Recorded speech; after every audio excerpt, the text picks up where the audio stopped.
Studio Q, Queen's Student Television. I'm Graham Abbey. And I'm Sharie Ross. And despite the fact that I can't breathe through my nose, we are here at Audrey's Costume House on Progress Avenue and Gardeners Road in the spirit of Halloween. And this week's show has everything you've ever wanted to know about homecoming weekend. As well, on Saturday night, Queen's students celebrated once again not only the Jays' second World Series victory, but a repeat of the annual street party on University Avenue. Game 6 of the World Series brought victory home when the Blue Jays won the World Series on Saturday night. The stunning home run hit by Joe Carter is a sports memory we won't soon forget.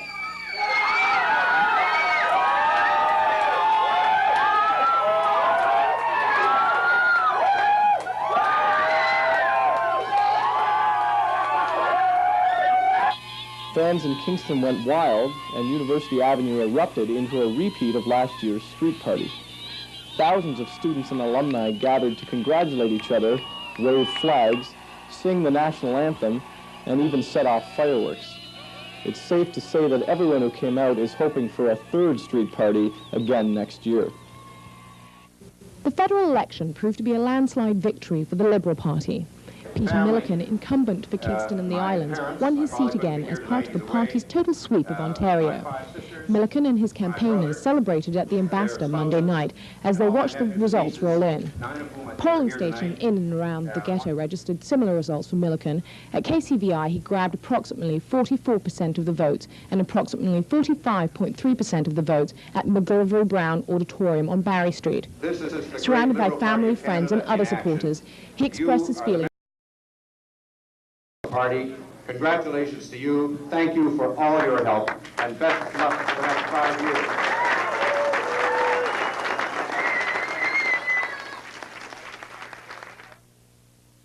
Still to come on Studio Q. We gave them a camera. We gave them a mission. But what happens when you ask two Studio Q alumni to cover Alumni Weekend?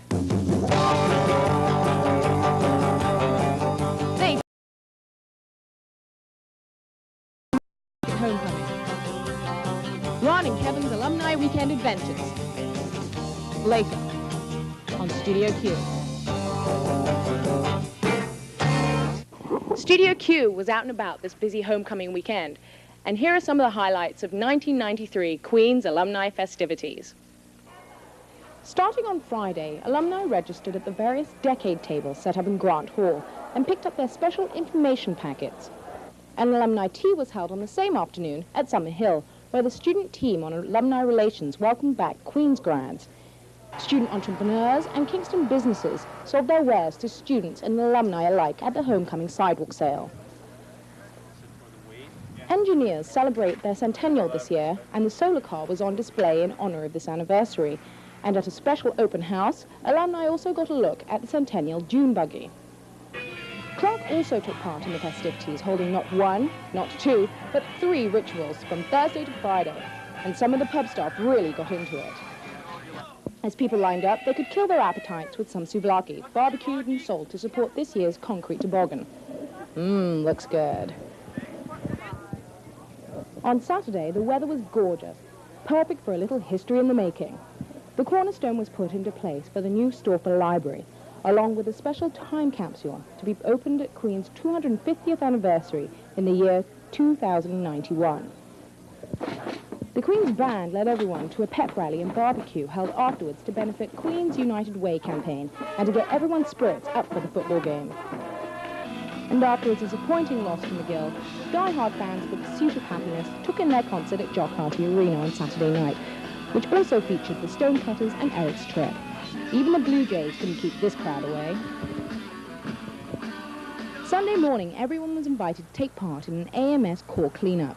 Less than 10 people showed up to tackle the ghetto and the garbage left from the street party the night before. It was a quiet ending to an eventful and jam-packed weekend. Alumni Weekend usually means big bucks for the Kingston community. Hotels were booked months in advance, and lineups were commonplace at local restaurants and clubs. According to the Queen's Alumni Association, this year's weekend brought an estimated $500,000 to the Kingston economy. The crime rate went down for this year's Alumni Weekend. Kingston police registered only 24 complaints, 60 liquor infractions, 3 criminal code violations, 2 noise violations, and 29 parking tickets. Cars, the ghetto, and homecoming didn't seem to mix. Another thing that didn't mix were the crowds on the field of Richardson Stadium after the football game on Saturday. Any Queen's student that rushed the field was met with stiff opposition from Queen's security, yet McGill students were met with none. Is there a double standard here? Michael Wise looked into it.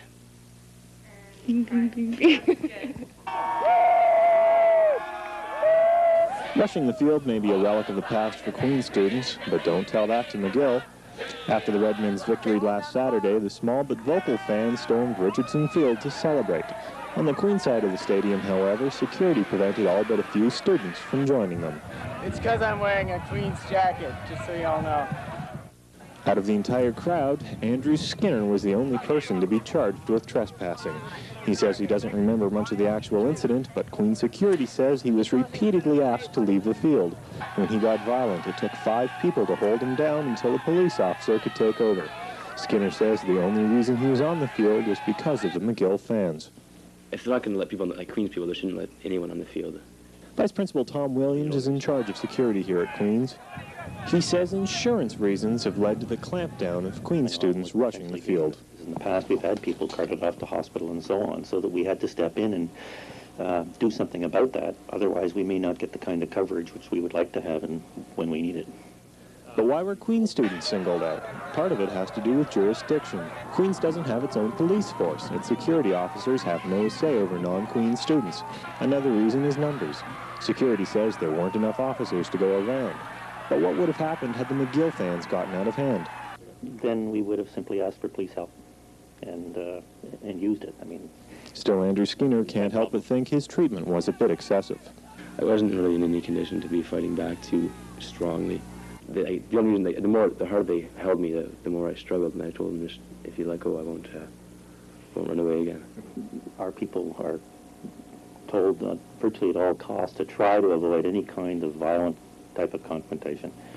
The idea is if a person is drunk, to see if we can either get them into a corner so the police can deal with it or immobilize the people. It just happens. Although the debate isn't settled, the problem has been solved for the rest of the year at least. Since the Gales failed to qualify for the playoffs, there won't be any schools rushing the field for a while. For Studio Q, I'm Michael Wise reporting. Last Wednesday, a Queen's student was sexually assaulted as she walked to her Bannery residence from Boswell Hall. Vice Principal Williams issued a statement asking the Queen's community to exercise caution on campus. Don't count on getting your tricolour yearbook for a few more months. Last year's book has met some major production delays. According to Eric Jabal, the Media Services Commissioner, last year's editor has missed some production deadlines. Recently, he's been ill and failed to provide the publisher with 62 of the 304 pages of the book. And until they're delivered, the book is on hold. And with some luck, it might be available by December. If you lived in Ontario this summer, you couldn't help but hear about the social contract negotiations, the NDP government's attempt to reduce its deficit by cutting back on government payrolls. At Queen's, the administration was forced to cut an estimated $7.4 million from the university budget. What effect will these cuts have on your education? As Ari Goldkind reports, in order to meet the demands of the social contracts, some professors may be forced to cancel classes. There are many profs that, about whom I've heard or to whom I've spoken, that do plan to take off teaching days so that it affects them. As part of the social contract, professors' salaries are frozen at the 1992 level for 3 years. In addition, they must take off 5 array days, days off without any pay. It's difficult to imagine that there are no effects to students. Clearly, there are going to be some classes that may be missed, and as a result, there will be some effects on the quality of education. One of the most important questions is whether professors will skip their lectures or seminars to meet the terms of the social contract. A lot of professors have informed me that they would not be taking any of the days that conflicted with their teaching responsibilities. Yet there are no standards here at Queen's. The decision to cancel classes has been left to each individual faculty. You have to take the time off, and who am I to defy the orders of the highest authorities in this province? The politics department has no real policy.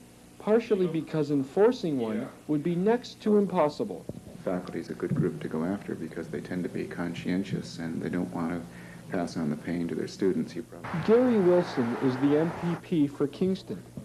He feels that the effects on students will be minimal. Well, there's no question adjustments are going to have to be made in the way teaching is carried out. We don't think that they're going to be that radical, though, that it would affect it. Yet many feel that the real problem facing universities are not Ray days, but chronic underfunding. Universities have been getting squeezed over the last decade.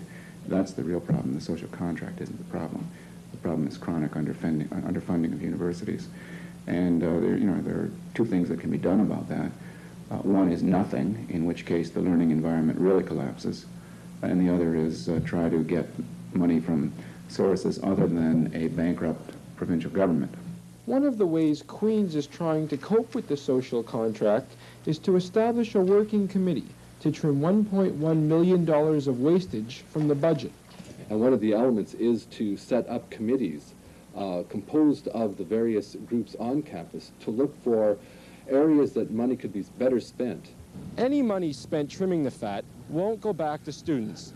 Instead, it will be used to provide a 1% pay increase for university faculty and staff. That is, if they can find any fat to trim. Many are concerned about professors deliberately taking the cuts out on students. So that the students will say, hold on here, why are they not here today? Well, it's social contract day. And so, well, I'm going to call my MPP, or I'm going to call Bob Ray, or David Cook in the Ministry of Education and Training and say, look, my education is being sacrificed because of your financial policies. Phillips feels that with some classes canceled, students could end up doing more studying on their own. Yet the decision to implement these Ray days was made for a reason. We were left with other payments, problems in other areas when we took over in September of 1990. So the biggest issue is that the province is not putting enough emphasis, enough of a priority on education. Phillips is adamant that students should not be forced to make up the $7.4 million being cut from Queen's due to the social contract. Yet at the same time, tuition for next year will be going up by substantially more than 7%. While the official faculty position seems to be that professors will not make their students pay for the Ray days, it is clear for at least the next year it will be the students who do the paying. For Studio Q, I'm Ari Goldkind reporting. Crossing Borders, a work-study abroad fair, showcased international opportunities abroad for students last week.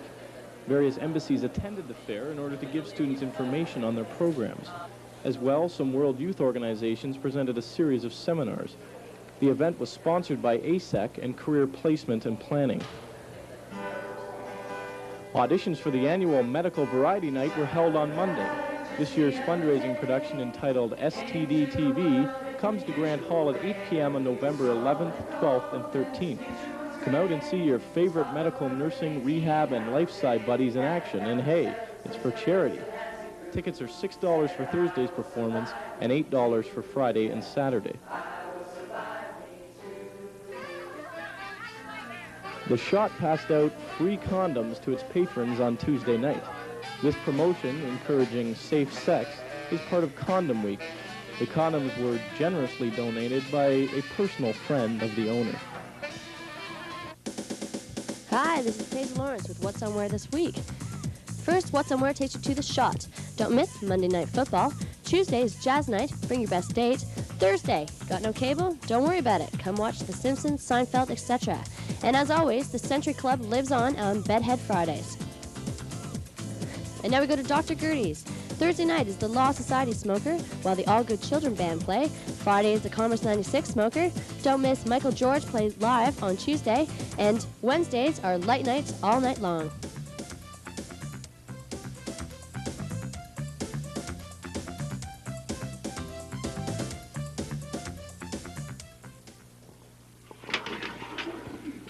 Homecoming Weekend 1993 was one of Queen's most spirited and exciting in recent years, and Jeniene Phillips jumped at the opportunity to explore last Saturday night from start to finish. October 23, 1993, marked the celebration of Homecoming Weekend, the successes of the Queen's rugby teams, the end of the Gaels football season, and finally, the Blue Jays World Series victory. All these festivities summed up in one night makes for quite a party, or more specifically, a street party. Before the evening grew old, however, both students and the Kingston police were unsure of what to expect.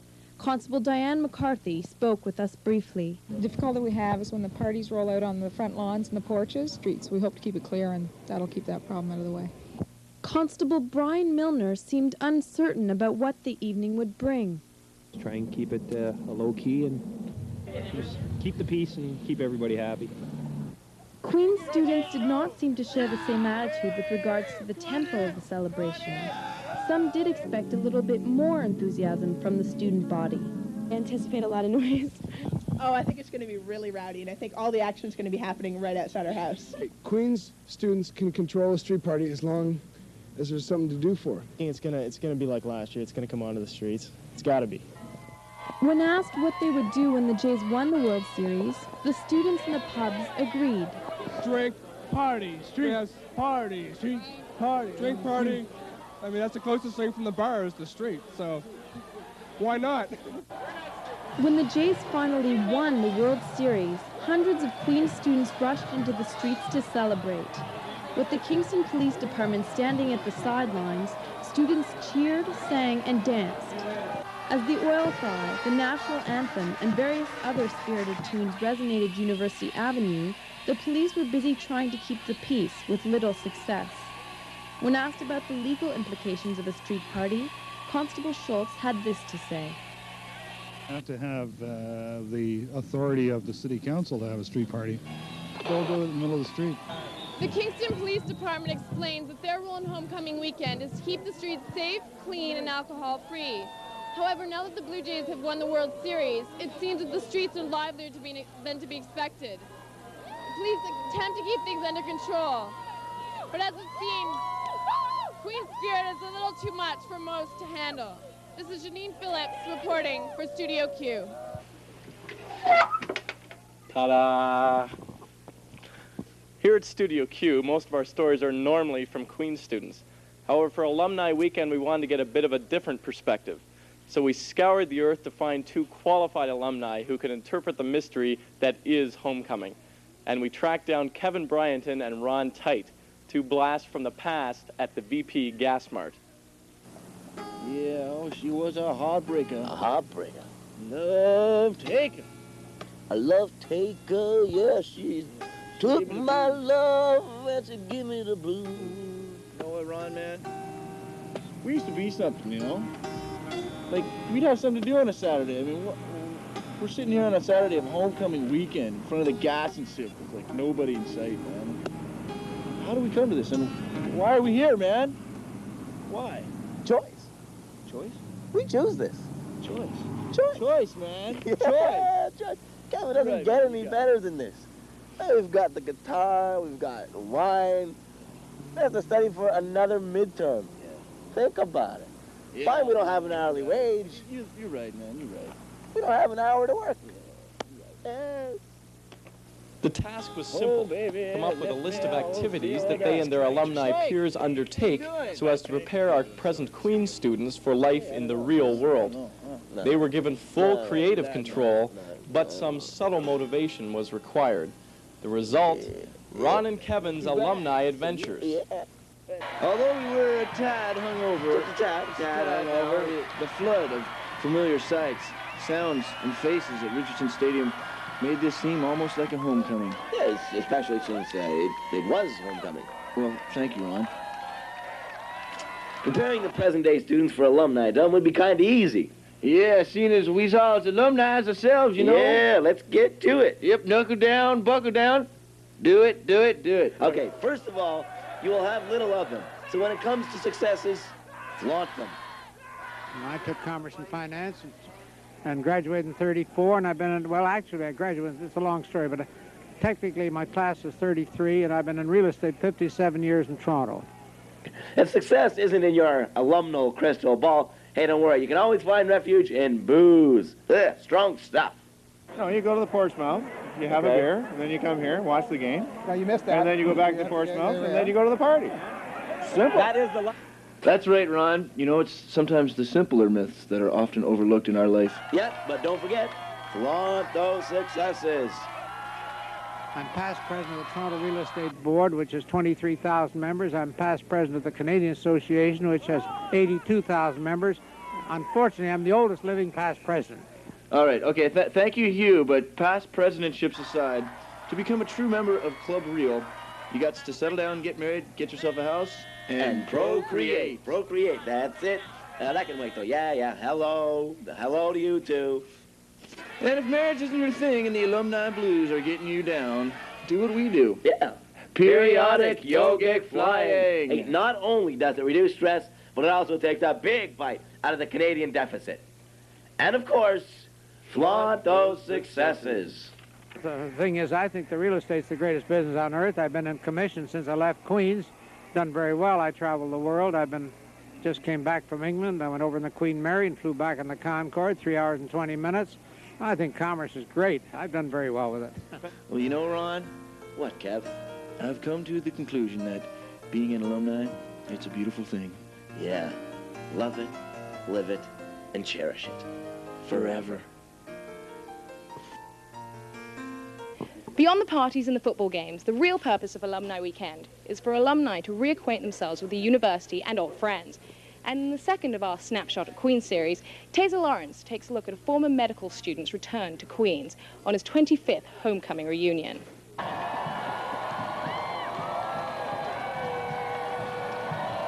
Whether you were here in 1933 or are still here in 1993, as a Queen's student, we all share something in common. It is this commonality that brings so many of our alumni back every year to celebrate the infamous homecoming weekend. Hey, what year are you guys? Hey, 48. 48? Yeah. How's it feel to be back? How does it feel to be back at Queens? Great, I live here. Great. I work here. I'm a janitor at the stadium here. I'm here all the time. For Dr. Richard Perrin, 1993 will mark his 25th alumni reunion. Dr. Perrin graduated in 1968 from Queen's Medicine and went on to practice neurosurgery at Toronto's Wellesley Hospital. This is what's left of my Queen's jacket. Mid-68, right there. And it's a little the worse for wear, as you can see. This lack of blue coloring here is due to the fact that my landlady didn't believe in downy. A lot of scruff on there. A lot of nights, a lot of football games in this jacket. It's too small, unfortunately. Right? It really is rolling around in the bars. Bill and I were here.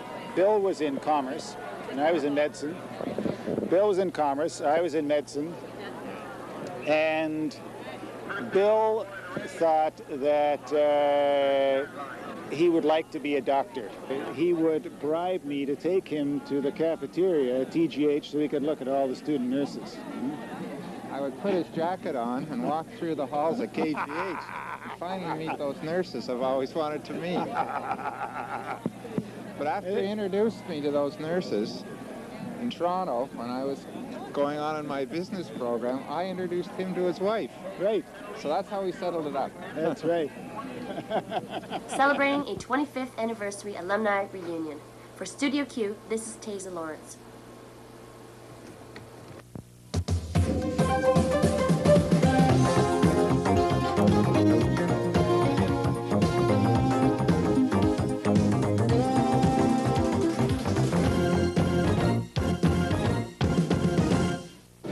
I would say homecoming. I got the football game, Kill Miguel. All my friends come down for homecoming, and the Jays are going to win the World Series. So. I guess homecoming, because on Halloween I kind of know what's going to happen. You're going to be at the Kokomo or whatever. Everyone's just going to look stupid. But on homecoming, I don't trust myself. I don't know what's going to happen. It's the element of surprise. Midterms. Now leave us alone. I don't think either, because I have a midterm in 10 minutes. I can't even think about it. Homecoming definitely freaks me out more. Her drunk at homecoming is a very scary thing. I think homecoming is going to be pretty freaky this year because, especially if the Jays lose tonight and they're playing Saturday night, homecoming is going to be pretty awesome this year. I'd say Todd Stottlemyre, with the bases loaded. Neither, actually. What really freaks me out is suits.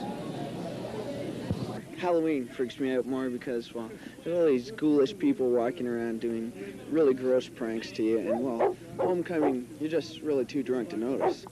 Which freaks you out more, homecoming or Halloween? I'd probably say Dylan getting carjacked on Beverly Hills 90210. That freaked me out pretty good. I think Halloween because I'm allowed to dress up in drag. Him dressed up for Halloween, definitely. Halloween, because I'm probably not going to remember homecoming. Well, considering what I'm going to be doing for both, I'm not sure which is going to be more scary. Next week on Studio Q. The quest for a perfect body often turns into an obsession. 1 in 5 women at Queen's are at risk of developing an eating disorder. Anorexia, bulimia. The problem goes beyond just food. The Hidden Hunger, an in-depth look at eating disorders. A Studio Q documentary special. Next week, only on Studio Q.